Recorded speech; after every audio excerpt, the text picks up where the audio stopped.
Uganda Nurses and Midwives Union has given government 90 days ultimatum to reinstate the internship program for diploma-extensor nurses and eliminate discriminatory ring fencing of leadership positions or risk nationwide strike. The warning was sounded by the Uganda Nurses and Midwives Union President Justus Cherop following the recent directive by the Ministry of Health to suspend internship placement for nursing and midwives upgrading from diploma to degree level.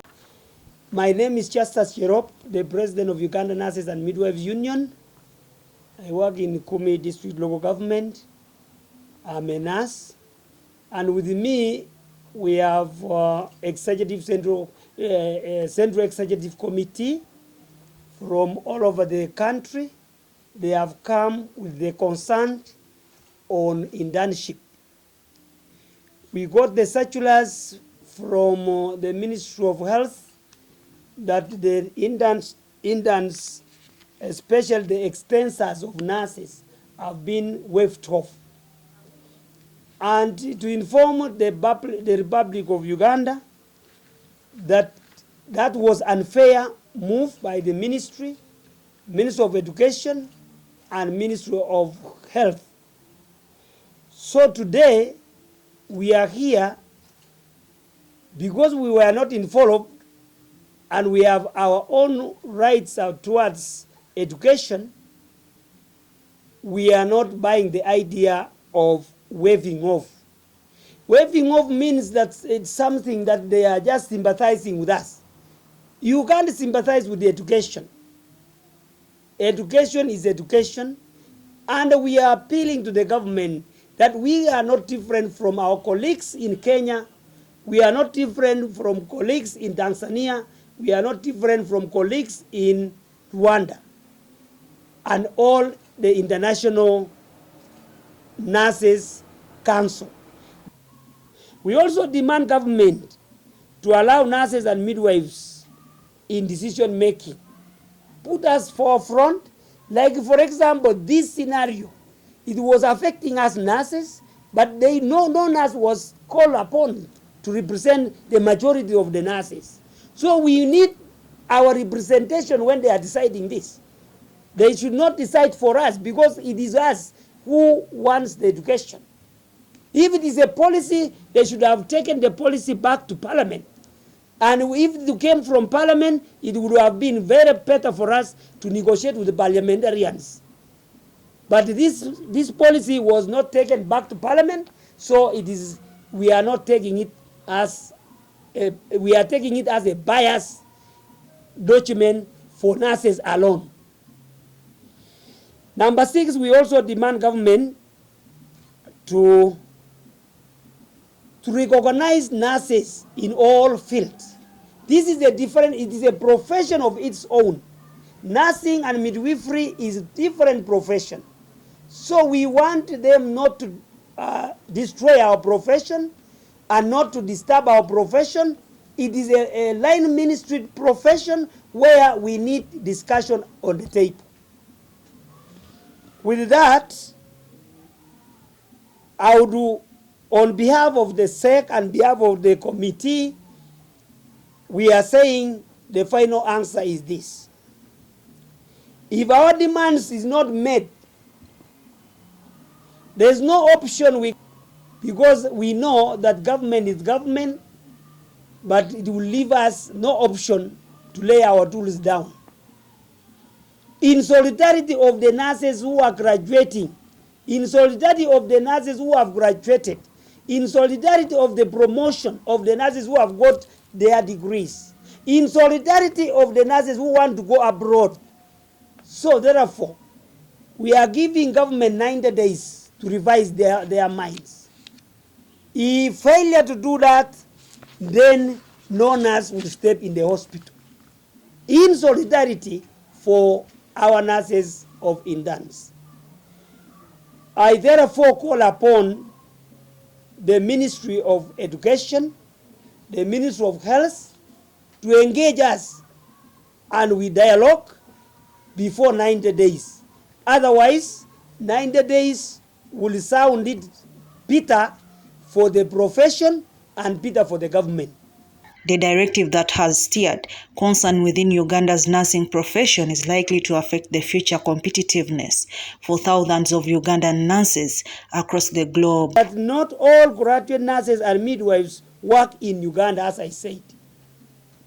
The international policy says you must, after graduation, you are given 1 year for internship.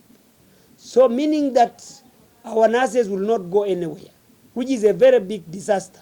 And we cannot retain them, we cannot employ them. So where are they going? Where is our stake? I take this opportunity to remind the Ministry of Health and Ministry of Education that since 1999, the policy was enacted for interns, graduate nurses, and graduate midwives, where they directed entrance, direct entrance or diploma upgraders must complete a 1-year supervisory internship in all hospitals, which is gazetted by the Ministry of Health. In May 2024, in the ministerial committee last year sat and excluding us when they were sitting and decided that the nurses of this country, those who are extensors, should be waived in internship for diploma extensors by the Ministry of Health and Ministry of Education.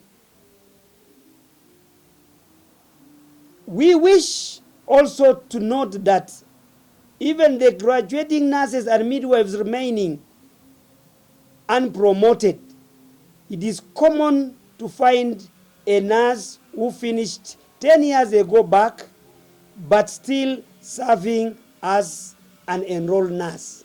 Cherop warned that the decision could cripple the health system due to lack of exposure by the professionals to key equipment and big hospital settings. Most of the nurses and midwives are upgrading when they are coming from the lower facilities, like health center tools. You upgrade and private clinics. This category of people have never seen a machine in the ICU. They are from clinics and they are from health facilities, lower centers like health center 2s, even health center 3s. So if you remove them from the internship, you will paralyze the services. The Uganda Nurses and Midwives Union leader expressed disappointment at growing crisis of unprotected nurses and midwives and called upon government to adequately invest in the nursing profession. So you go to school, you come back, they don't promote you, they don't upgrade you, you remain as an enrolled nurse, yet you have a degree. So what is important right now, this is not the case with the other professionals, like clinical officers, like pharmacists. They allow them to go for internship. But for us, we are not allowed to go for internship, which we shall not meet the criteria of international nurses and midwives of the world. Meaning again that the government will have to retain us in the country without movement to look for jobs. Yet the government cannot take the 67,000 nurses who are in Uganda. So we are not put on the table to discuss matters pertaining the welfare, pertaining the profession. We are sidelined. And that one gives us another big problem that we need to rectify. The union is calling for immediate deployment of the affected interns, automatic promotions for upgraded nurses and midwives, and inclusion in policy decision positions. Ask government to suspend immediately and redeploy the nurses back to internship areas. All nurses and midwives due for internship should be deployed immediately, and medical internship as should have been before, because this thing is a new thing and we are not aware. We were caught by surprise. We were not aware of this. The circular came and they removed. Yet we have got already the budget. Unfairly is that the budget came, the budget was made already, but this circular came after the budget. So where is that money? They should have allowed the nurses to continue having their internship. Demand of automatic promotion of the nurses. If I have got my degree and I was in line of the ministry working, I need to come back and be promoted. But there is no promotion. You wait for wage bill and it is not coming. I have got my PhD and nothing. Where am I taking it? So we demand that there should be an automatic, that when I was in the system, I should be upgraded immediately. So therefore, we call the government to reorganize themselves and readjust and deploy the nurses. Internship training remains a statutory requirement for licensing by Uganda's Professional Health Council. Nurses and Midwives Council cannot register somebody who has not done an internship. So how do we do that? We cannot segregate nurses that these ones have done, we give a license, and these ones have not done, we don't give the license. So we are compromising the profession. So we are calling upon the government that it is not only we alone, but we are crying that they should rethink and relocate the nurses to go for the placement.